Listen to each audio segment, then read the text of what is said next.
नमस्कार श्रोते हो, दीपक रेगे कथाकथन चॅनलवर तुम्हा सगळ्यांचं मनापासून स्वागत. मित्रांनो, आज तुम्ही ऐकणार आहात विजय कापडी सरांच्या 5 बायकांचा दादला ह्या कथासंग्रहातली कथा. पण तत्पूर्वी तुम्ही जर आत्ता चॅनलवर पहिल्यांदा आला असाल किंवा अजूनपर्यंत चॅनल सबस्क्राईब केलं नसेल, चुकून तुमच्याकडनं चॅनल सबस्क्राईब करायचं राहून गेलं असेल तर प्लीज चॅनल सबस्क्राईब करा. ऐकूया विजय कापडी लिखित कधी कधी असंही घडतं. मुकुंद श्रीराम जोशी हे आमच्या गावातल्या एका सरकारी खात्यात कामाला आहेत. त्यांच्या या नामांकित खात्याचा गावात लौकिक पसरलाय तो असा की इथे पैसे चारल्याशिवाय कामाची फाईल पुढे सरकतच नाही. खालपासून वरपर्यंत सगळ्यांना खाखा सुटली आहे आणि सगळेच टेबलाखालून मिळणाऱ्या पैशाला चाटावलेले आहेत. अपवाद आहे तो मुकुंद श्रीराम जोशी यांचा. त्यांनी आपल्या टेबलच्या तिन्ही बाजूंना आधीच निकालात काढलेल्या फायलींचे गठ्ठे उभे करून रिकाम्या बाजू सील करून टाकलेत. त्यामुळे कुणीही त्यांना टेबलाखालून पैसे चारू शकत नाही. पण कामानिमित्त त्यांच्याकडे येणारे त्यांना हलक्या आवाजात ऐकवत असतात. जोशी साहेब, आमची फाईल पुढं जाण्यासाठी काही अडचण असेल तर ती दूर करण्यासाठी आम्ही पैसे मोजायला तयार आहोत बरं का. अशा प्रसंगी मुकुंद श्रीराम जोशी नम्रपणे सांगतात, अहो मागच्या खेपेला मी तुम्हाला सांगितलं होतं ना, मी लाच घेत नाही, भूतकाळात घेतली नाही आणि भविष्य काळात घेण्याचा विचारच नाही. मग पुन्हा ही विचारणा कशासाठी? नाही काय जोशी साहेब, आमचं काम दाणे टाकायचं आहे. कोंबडी जवळ आली तर हवीच आहे ना. आता तुम्ही नकार देताय तर ठीक आहे, पण तुमच्या खालचे वरचे आजूबाजूचे सगळे हक्कानी घेतात आणि तुम्ही मात्र प्रत्येक वेळेला नकार देता. हे काही मनाला पटत नाही बघा. हो, यातना होता तो. हे बघा, पटो न पटो माझं आहे हे असं आहे. मला तुमचा पैसा नको आहे. खरं म्हणजे तुम्ही आहात म्हणून आम्ही इथे आहो. ग्राहक हा आमचा देव आहे. त्याची निष्काम सेवा करणं हे आमचं कर्तव्य आहे. सरकारकडून पगार मिळतो ना आम्हाला, त्यात माझं भागतं. आता राहिली तुमची फाईल. ती मी कधीच वरिष्ठांच्याकडे पाठवलेली आहे. तुम्ही 2 दिवस वाट बघितली तर निर्णय कळू शकेल. काय सांगताय? एवढ्यात फाईल पाठवली सुद्धा? अरे तुमच्या खालच्या एकाने 6 महिने फाईल अडकवून ठेवली होती. किंमत वसूल केल्यानंतरच त्यांनी ती पुढे पाठवली होती आणि तुम्ही लगेच पुढे पाठवलीच सुद्धा. वा वा वा वा. अरे अरे अरे अरे, पण तुमची सेवा करायची संधीसुद्धा दिली नाहीत तुम्ही. जोशी साहेब, हे काही बरं नाही बरं का.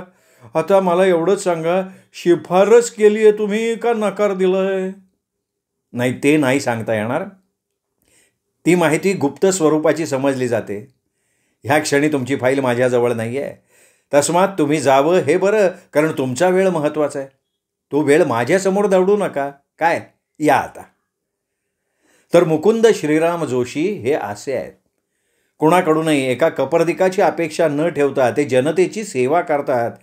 त्यामुळे त्यांच्या खात्यातले इतर जण त्यांना गुड फॉर नथिंग असं समजतात. म्हणजे कामाच्या बाबतीत गुड, पण अर्जदारांकडनं पैसे काढण्याच्या बाबतीत नथिंग. Good for nothing. पण मुकुंद श्रीराम जोशी यांना तुमच्या कार्यपद्धतीत बदल करा असं ठामपणे सांगणारा हल्लीच एक आसामी भेटला.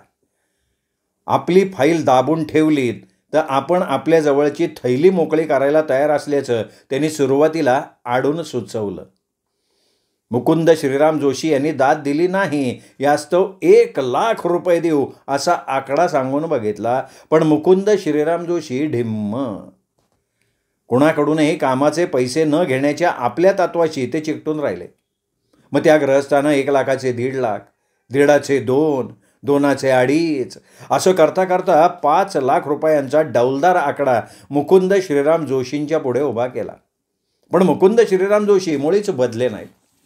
शेवटचं हुकमाचं पान टाकण्यासाठी तो म्हणाला, हे बघा मिस्टर मुकुंद श्रीराम जोशी, आपण जर माझ्याकडनं पैसे न घेता माझी फाईल दाबून ठेवली नाही तर केवळ नाईलाजास्तव मला तुमच्या वरिष्ठांच्याकडे तक्रार करावी लागेल.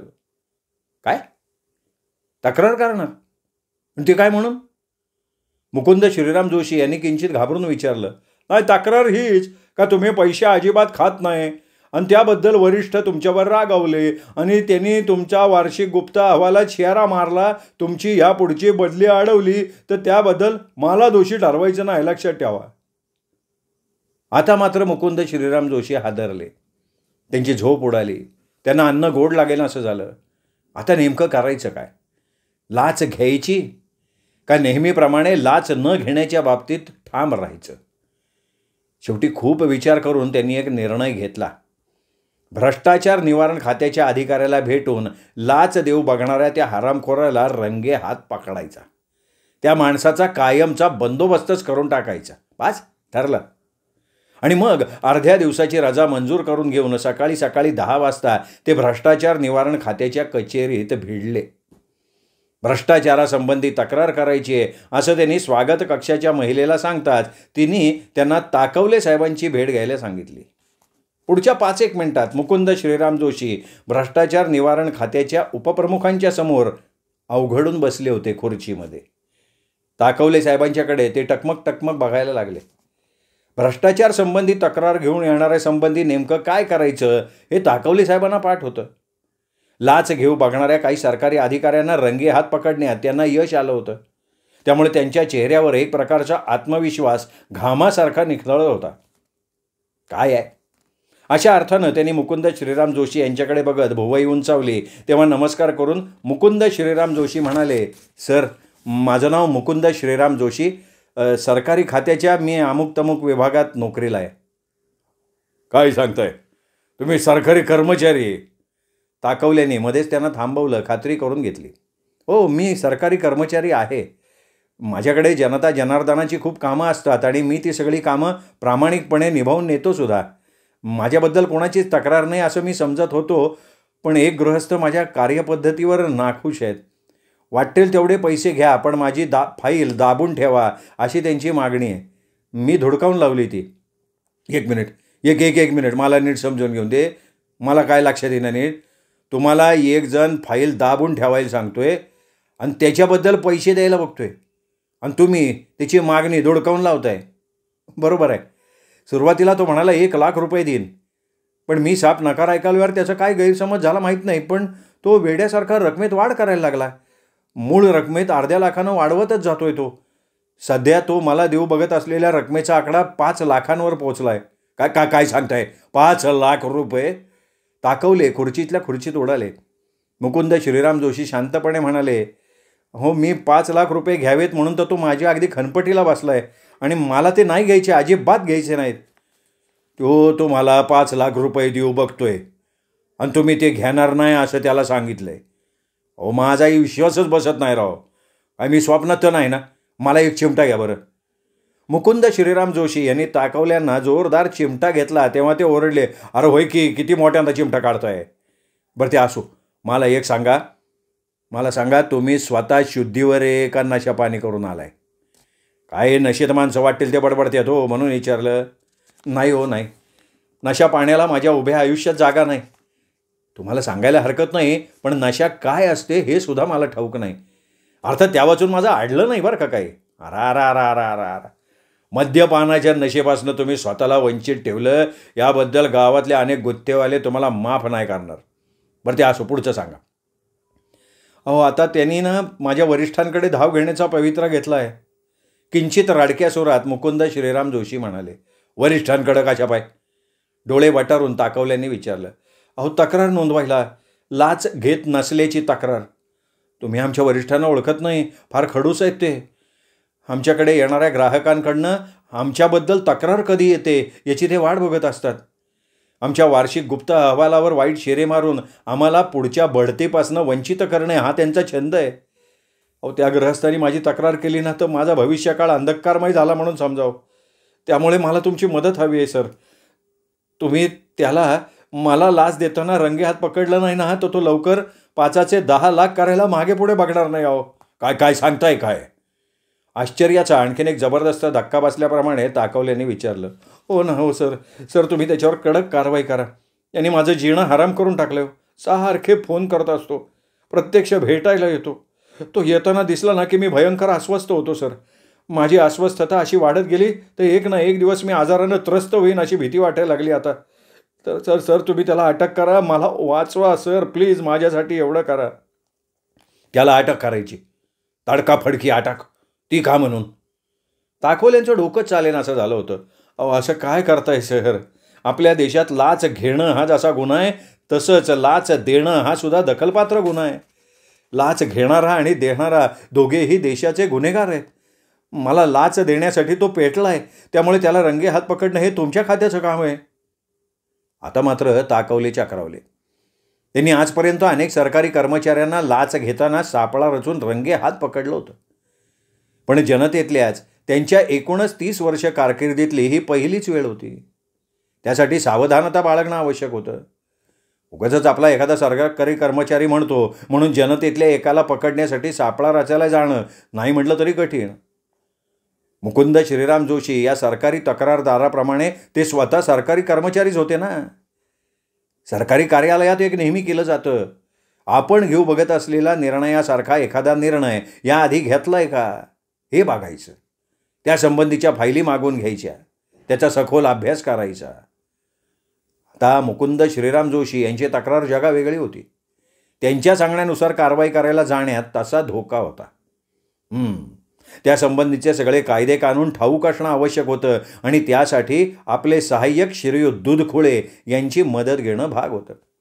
टेबलावरची घंटा वाजून त्यांनी शिपायाला बोलवून घेतलं आणि म्हणाले, जरा दूधखुळ्याला बोलव, अर्जंट काम आहे म्हणो. दूधखुळ्यांची सरकारी नोकरीची कारकीर्द ताकवल्यांपेक्षा अधिक वर्षांची होती. दूधखुळे अनुभवी होते. भ्रष्टाचारासंबंधीच्या कैक तक्रारीत त्यांचा सक्रिय सहभाग होता. कुठलीही कारवाई करायला जाण्याआधी दूधखुळ्यांचं मत जाणून घेणं अत्यावश्यक होतं. दूधखुळे यांनी केबिनमध्ये प्रवेश केला आणि दोघांकडे बघत म्हणाले, बोला की साहेब. काय बोला, बॉम्बलायची वेळ आली इथं. कधी नाही ती वेगळी केस आली आपल्याकडं. काय म्हणता, वेगळी केस? दूधखुळे सुद्धा घाबरले. काय हे मुकुंद श्रीराम जोशी सरकारी नोकर आहेत, यांना कोणीतरी लाच देऊ बघतोय आणि यांना ती लाच घ्यायची नाही. घ्यायची नसेल तर नका घेऊ. काय जबरदस्ती आहे काय? जबरदस्तीच करतोय तो माणूस लय जिद्दीला पेटलाय. दिन लाच तर ह्याच साहेबांना अशी त्यांनी प्रतिज्ञा केली आणि ह्यांना ती लाच घ्यायची नाही. पण का नाही घ्यायची लाच? आजकाल सगळीकडं लाच देतात. ऐकाव तुम्ही, यांचं तत्व असं आहे, लाच म्हणून घ्यायची नाही. ते असो, पुढचं ऐका. लाच देणारा बी गुन्हेगार असल्यामुळं त्याला रंगे हात पकडायची विनंती घेऊन ते आपल्याकडं आलेत. त्यांना आपल्याला करायची मदत. ताकवल्यांनी केलेला हा खुलासा ऐकून दूधखुळ्यांच्या डोक्यात प्रकाश पडला. मुकुंद श्रीराम जोशी यांचा जीव त्याच वेळी भांड्यात पडला. पण तेवढ्या दूधखुळ्यांनी बॉम्ब टाकला. ते म्हणाले, नाही सर, प्रकरण जर खरोखर असं असेल ना तर मला सांगायला संकोच आणि दुःख पण होते का आपण ह्याच्या बाबतीत कारवाई नाही करू शकत. काय म्हणताय?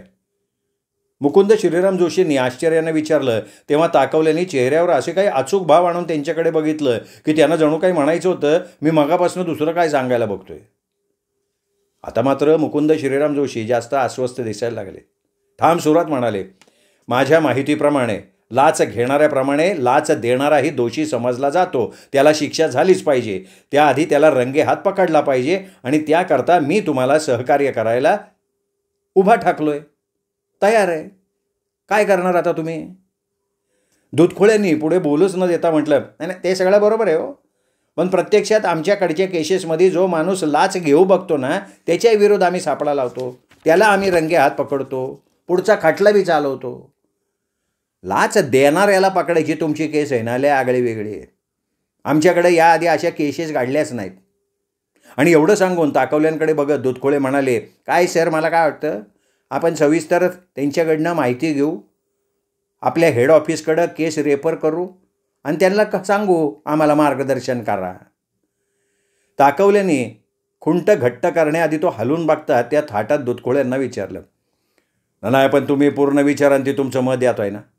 लाच देणाऱ्याला पकडायची एक केस होऊन गेली असेल आपल्याकडं बघा की. माझ्या मते हेड ऑफिसला केस पाठवण्याच्या आधी आपण त्याची खात्री करून घेऊ की खरोखर अशी एक बी केस घडलेली नाही ज्यामध्ये आम्ही लाच देणाऱ्याला पकडलंय. मी पाहिजे तर तुम्हाला थोडा अवधी देतो, आपल्याकडच्या जुन्या केसेसच्या पाहिली चाळा. त्याच्याऐवजी असं करता आलं तर बघा ना, आपल्याकडचे काही कर्मचारी सेवानिवृत्त झालेत, त्यांना गाठा, त्यांची मदत होती का बघा. कसे हेड ऑफिसकडून आपल्याला फायरिंग येतो कामा नाही हा, म्हणजे तेवढ्यासाठी ही खबरदारी घ्यावी असं मला तरी वाटतंय. त्या दोघांचा हा नामी संवाद चालू असताना मुकुंद श्रीराम जोशी आळीपाळीनं दोघांकडे बघत होते. मनातल्या मनात कपाळावर हात मारून घेत होते. कारण कुठल्याही विभागीय कार्यालयातून हेड ऑफिसकडे पाठवलेल्या केसेसचं काय होतं हे त्यांना अनुभवानं चांगलं ठाऊक होतं. थोडा वेळ बसल्या बसल्या चुळबुळ करून झाल्यानंतर सगळं धैर्य एकवटून ते म्हणाले, सर तुमच्या दोघांचा मान राखून मला एक सुचवावंसं वाटतं. तुम्ही माझी केस तुमच्या हेड ऑफिसला जरूर रेफर करा, पण त्याआधी एक करता आलं तर बघा ना. काय करायचं आता? ताकवल्याने कपाळाला आठ्या घालत विचारलं. आपण आपल्या ऑफिसमध्ये इतकी वर्ष काम केलं असूनही बाहेरून आपल्याकडे येणाऱ्यानं आपल्याला काही सुचवावं ही गोष्ट त्यांच्या आत्मसन्मानाला ठेच लावणारी होती. मला लाच देऊ पाहणाऱ्या गृहस्थाला तुम्ही ऑफिसात बोलवून घ्या, त्याला चांगला दम भरा म्हणाव. यांना म्हणजे मला लाच देण्याचा प्रयत्न करणं ही गंभीर बाब आहे. त्यासाठी अटक होऊ शकते, तुरुंगात रवानगी होऊ शकते. तो काय म्हणतोय ते तर बघू ना. तुमच्या धमकावण्यामुळे तो नरम पडेल आणि मला लाच द्यायचा कार्यक्रम रद्द करेल याबद्दल मला विश्वास वाटतो सर. अगदी जमलं नाही तर आहे की मग तुमचं ते हेड ऑफिस. मुकुंद श्रीराम जोशी यांचा हा मुद्दा कोणालाही पटण्यासारखा होता. ताकवल्याने दूधखोळ्यांकडे बघितलं. दूधखोळ्यांनी संमतीदर्शक मान हलवली. ताकवले नवीन उत्साहात म्हणाले, जोशी साहेब हे मात्र तुम्ही लय चांगलं सुचवलं बरं का. नाही ते काय नाही, तुम्हाला 10 लाखाची लाच देऊ बघणारा त्या हरामखोराला आत्ताच्या आत्ता बोलून घेतो, असा दम भरतो का तुम्ही खुश होऊन जाणार. दूधखोळे तुम्ही मुकुंद श्रीराम जोशी यांच्या मोबाईलवर त्यांचा नंबर ट्रेस करा. काय म्हणला त्यांचं नाव? NB घुमरे होय. थांबावं त्याला असा घुमावतो ना, तुम्ही बघत राहाल. त्यानंतर दूधखोळ्यांनी घुमरे यांच्याशी संपर्क साधला आणि म्हणाले, घुमरे मी भ्रष्टाचार निवारण खात्यातनं बोलतोय. ताबडतोब आमच्या ताकवले साहेबाच्याकडे या. कुठलीही कामाची सबब सांगायची नाही. हातात घेतलेलं काम त्वरित बाजूला ठेवा. जसे आसान तसे या. 10-1 मिनिटात कमरेला टॉवेल गुंडाळलेला एक ग्रस्त ताकवल्यांच्या समोर उभा राहिला. एवढंच तोंड करत म्हणाला, सर तुम्ही जसे असाल तसे या म्हणालात म्हणून हा असा आलोय बरं का. मी आत्ताच दाढी खरवडून आंघोळीला जायच्या तयारीत होतो. तसं मी माझे कपडे गाडीत ठेवलेत बरं का. तुमची परवानगी असेल तर ते अंगावर चढवून येतो. ताकवले रागवले आणि म्हणाले, तुम्ही माझ्यासमोर अभूतपूर्व समस्या उभी केली. तुम्ही ह्या साहेबांना 10 लाखाची लाच देऊ बघताय काय? त्यांनी तुमच्या विरुद्ध तक्रार केली. बोला तुमचं काय म्हणणं आहे त्याच्यावर? घुमरे हात जोडून म्हणाले, माझं काय म्हणणं असणार? यांनी माझ्याकडनं 10 लाख घ्यावेत आणि आमची फाईल दाबून ठेवावी, बस एवढंच. साहेब लहान तोंडी मोठा घास घेतोय त्याबद्दल माफ करा, पण ह्या मुकुंद श्रीराम जोशी साहेबांनी काय खूळ घेतलंय मनात समजत नाही हो. जगभर सर्वत्र हे देणं घेणं चालू आहे आणि हे मुकुंद श्रीराम जोशी म्हणतात मी लाच घेणार नाही. नाही अशानं या सर्वमान्य पद्धतीला तडा जाईल याची सुद्धा पर्वा नाही हो यांना. साहेब मी काय म्हणतो यांना जरा समजून सांगा. अहो म्हणाव तुम्ही मालामाल व्हाल, माझं काम होऊन जाईल. आता तुम्ही ह्याबाबत मला मदत कराल ना साहेब? नाही मदत कराल ना, नाही मदत करायचं साहेब. आणि मग मुकुंद श्रीराम जोशी, ताकवले, दूधखोळे आणि घुमरे एकमेकांच्या तोंडाकडे टकमक टकमक टकमक टकमक बघतच बसले. मित्रांनो, विजय कापडी सरांची ही कथा तुम्हाला आवडली असेल, हा व्हिडिओ लाईक करा, मित्रपरिवारात नातेवाईकात शेअर करा. पुन्हा भेटूयात कापडी सरांच्या वेगळ्या कथेसह पुन्हा. तोपर्यंत नमस्कार मित्र.